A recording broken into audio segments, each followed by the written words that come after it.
Hello guys, right, seeing as I'm on a bit of a roll video wise, no mistakes and no retakes today, which is a pleasant change. They do hack me off. Oh, my phone is ringing, so I'm going to have to pause this. Okay, sorry about that. So yeah, something I don't mention enough, and it's a really important point, is this situation here. We've got a 3 candle reversal, and I shorted it again, and we had the slope growing, and we had the momentum growing, and this is what I meant yesterday by my comment about micro pip precision.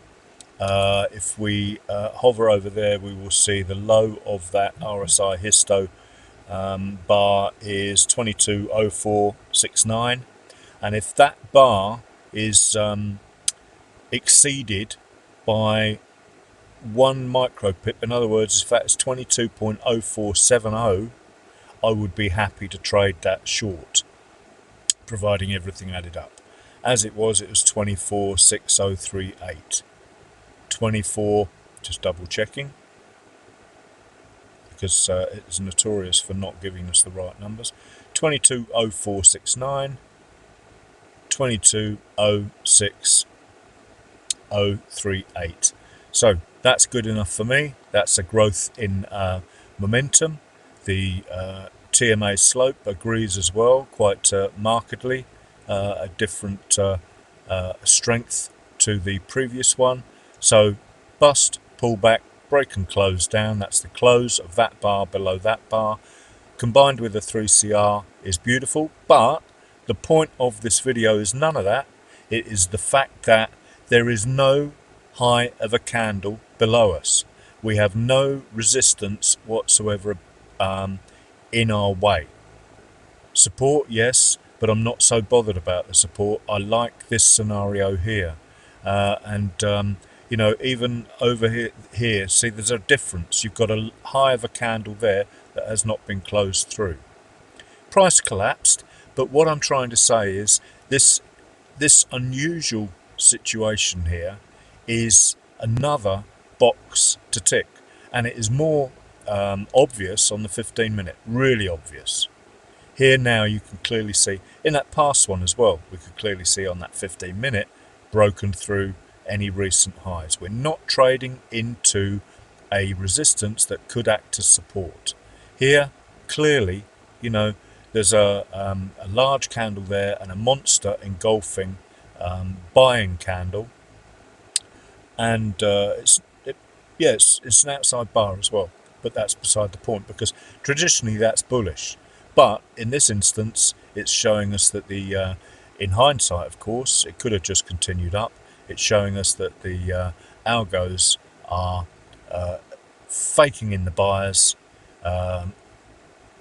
trying to get people to go long, and then just crashing against them. So, that was the point of this video. No point extending it. And what we can see gradually now is the power to the sell side is diminishing.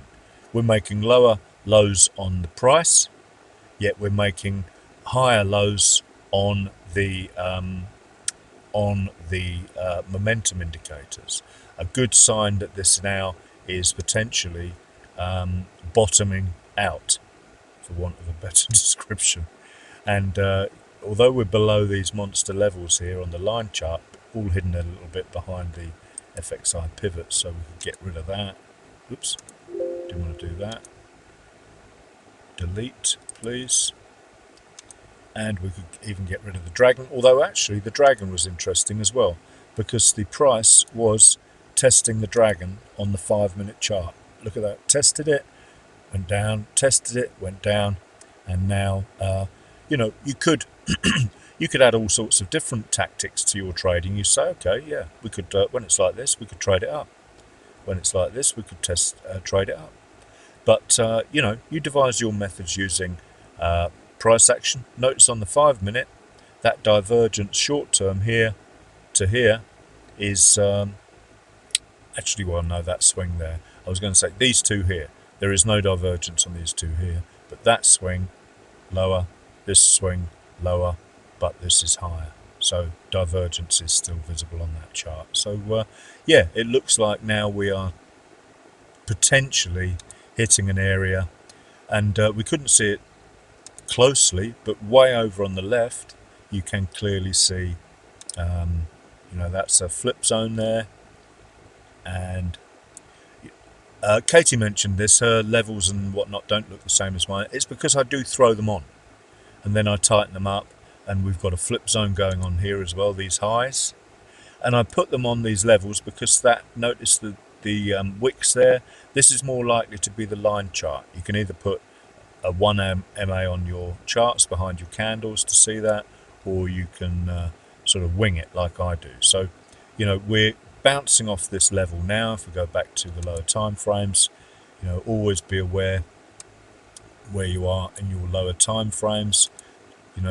That's why this was still, in my opinion, still very bearish when I entered that trade, and I took I think it was 9 or 10 pips out of that. But that's my norm.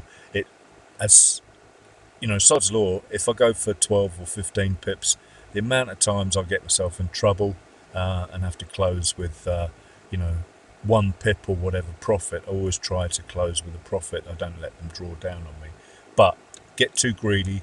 So my advice is take your profits when you feel comfortable, and testing will give you that practice will give you that sort of that strength, and then put your stop at break even after you've closed 80 or 90%. Scalping, you're going to have a problem with runners because the trades are so small.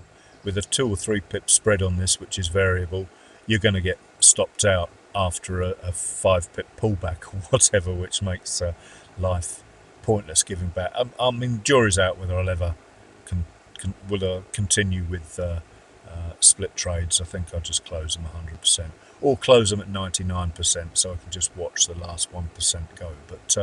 But yeah, I mean, looking at this bounce now, we can see what's going on the charts.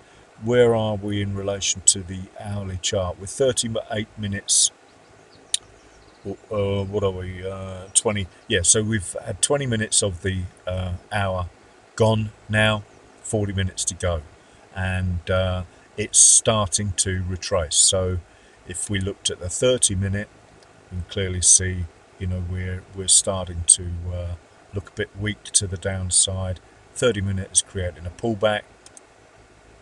As I said, 15 minutes getting stronger, watching the TMA slope as well. 5-minute we're starting to rise above, and look what happens when we get these new TMAs. This is why I like the TMA on my chart, because nothing to the long side. Finally it starts to weaken off. It agrees with the divergence, and it agrees with support and resistance levels, so you can start to consider, and even on the 1-minute chart I'll have a cheeky little scalp to the long side. 89 EMA is a great little indicator as well. Someone has done the stats to choose 89 over the guy that did the Sonic DJ 34 EMA. The 89 is built into the indicator. Someone has sussed out that the 89 is better than the 88 or the 87 or the 90 or the 100 or whatever, for whatever reason. And look now, price has really strongly broken through it, and up it goes. Perfect. Some scalpers go for 1 or 2 pips. We can clearly see where this should go into that area there, and you decide whether you want 1 or 2 pip trades a day and end up straining your eyes, or whether you want 2 or 3 or 1 8 or 9 pip day and just go and have a swim or a walk or do something a lot more interesting instead. So thanks for watching. Have a great day.